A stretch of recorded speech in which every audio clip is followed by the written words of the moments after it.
Салам достор, биздин каналга жазылыңыздар. Башкалар көрсөтпөгөндү биз көрсөтөбүз.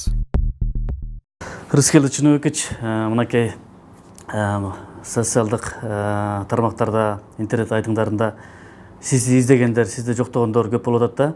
Рыскелди Чыныбекович, Рыскелди Мамбеков ушул жогорку кеңеш сессияларында активдүү болуп, көп сүйлөп, бардык маселелер боюнча өзүнүн позициясын билдирчү болчу.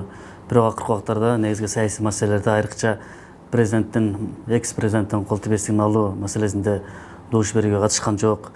Экс-президенттин билдирүүлөрүнө байланыштуу өзүнүн позициясын, пикирлерин билдирген жок. Эмне себептен андай болуп атат деп, сиздин ушул позицияңызга түшүнбөгөндөр көп болуп атат. Сизди каяка кетти дегендер болуп атат. Анан кийин ошол элдин, коомчулуктун ошол айткан жазгандарына биз да кошулуп, анан ошол чын эле Рыскелди Мамбеков акыркы убактарда эмнеге мындай кандай бир активдүү болбой кетти, көрүнбөй кетти деген суроолорго жооп алуу үчүн ушу сиз менен маектешели деп отурабыз. Чын эле акыркы убактарда эмнеге мындай дайыноосу чыкпай кетти? Сөздү ушундан баштасак.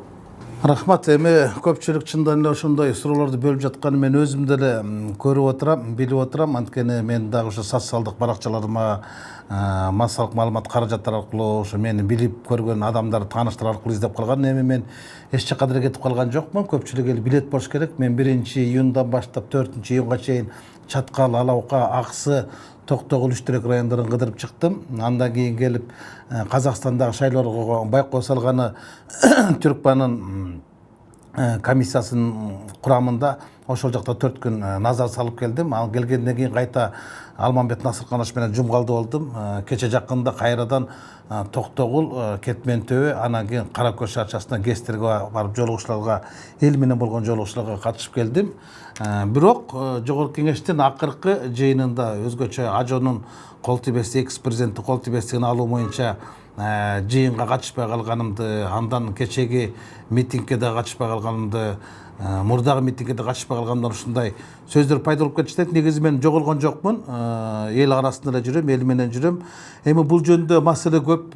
Мен өзүм жакында гана, кече гана ушу ооруканадан чыктым, бир аз эски ооруларымды эмдеп чыктым. Анан бул жөнүндө мен өзүм дагы ушу жылды жыйынтыктап, саясий сезонду жыйынтыктап айта турган көп нерселер бар эле. Бул эми көп маек болот. Буну мен ошол эмкиде болбосун, же болбосо эртеңкиде айтып берсем жакшы болот. Бирок мен ошо больницада жатканда, ооруканада жатканда ошол бир жакын агам бар эле, акын агам бар эле, айылдаш агам бар эле, Тургунбек Бекболов деген акын. Ошонун китебин дагы бир сыйра карап окуп чыктым. Анан ошол жазган ырлары эмнегедир бүгүнкү күндөгү саясаттын, алып бурушкан саясаттын ыргактарына, багытына дал келип аткандай да. Мен эми маекти мырлар ушу эртең берейин, кененирээк маек кылып берейин. Бүгүн болсо ошол акын Тургунбек Бекболовдун 2 ырын окуп берейинчи. Мен ошону туура көрүп турам да.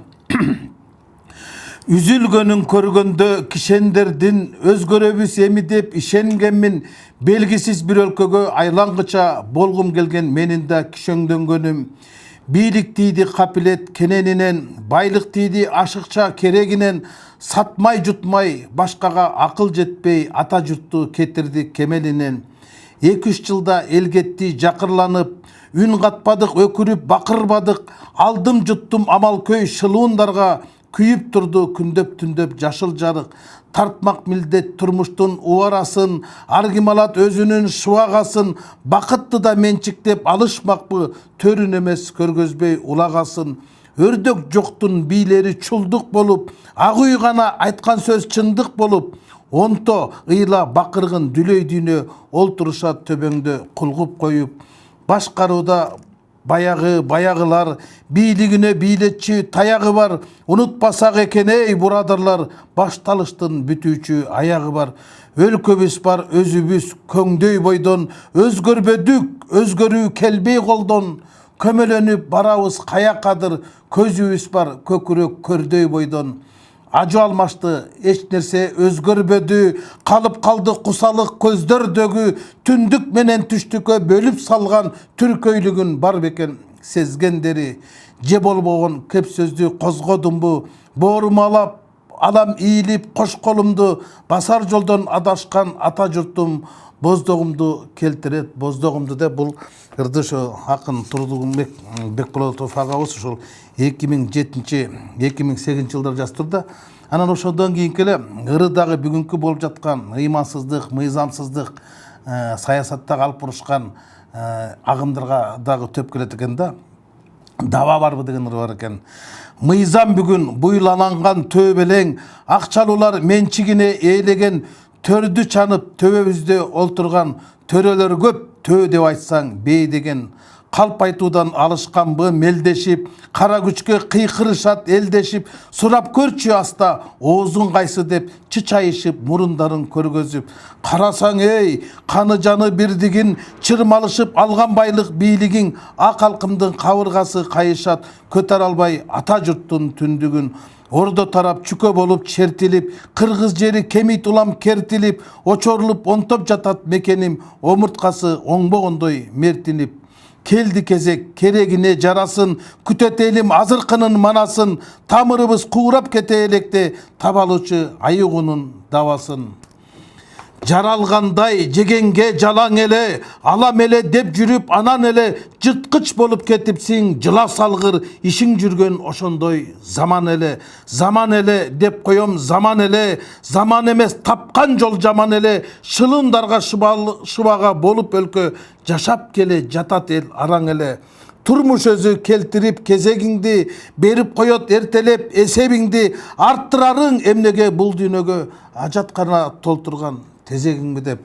Анан бүгүнкү күндө элдин чындан эле мындай арасында бүлүк кетип, ошол эки ажыбыздын эрегишинен экономикабыз өлүп, элдин бийликке болгон ишеними өлүп, эл ыңкылап менен ынтымактын ортосунда турат да. Анан ошого бул ушул акын агабыздын бир падышалар деген жазган ыры бар экен да.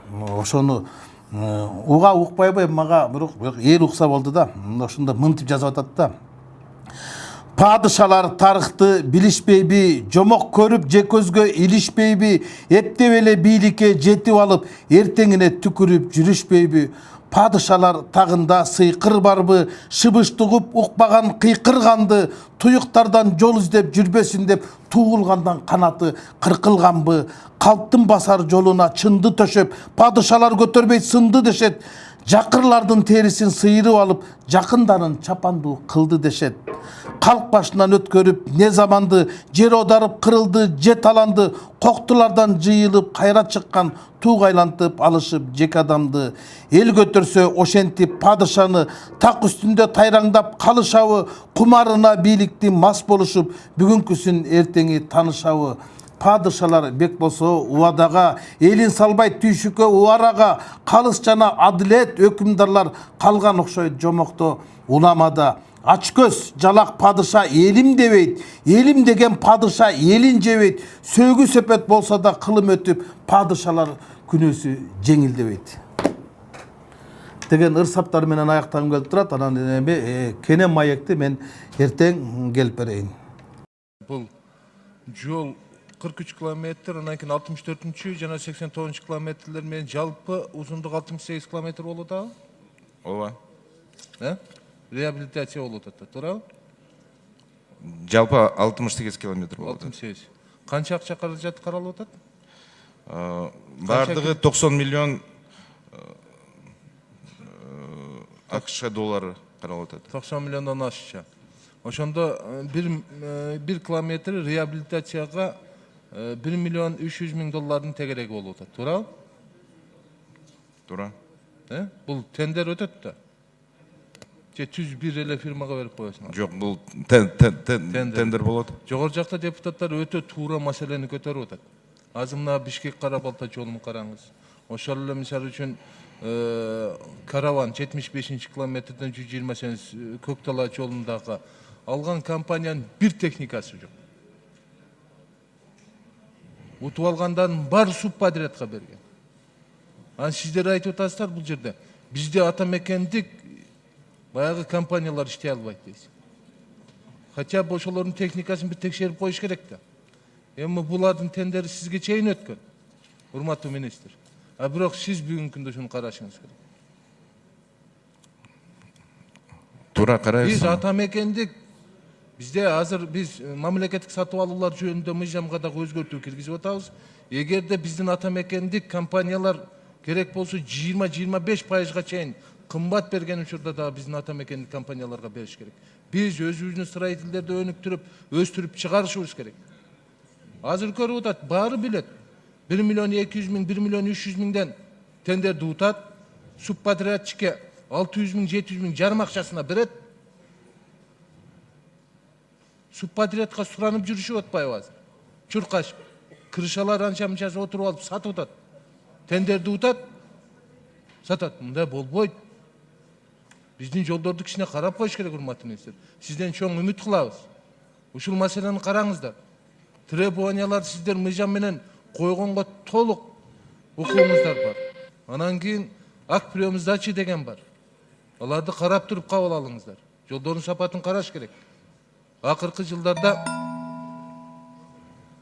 Кошумча 10 секунд убакыт. 10 миллиардка жакын биз кредит алсак акыркы жылдар 94-жылдан бери ошонун 2,5 миллиарды эң көбү транспорт министрлигине кеткен. Бирок төлөш керек да анычы. Бирок жолдун сапаттары карап коюш керек. Рахмат, биз сени эске алабыз.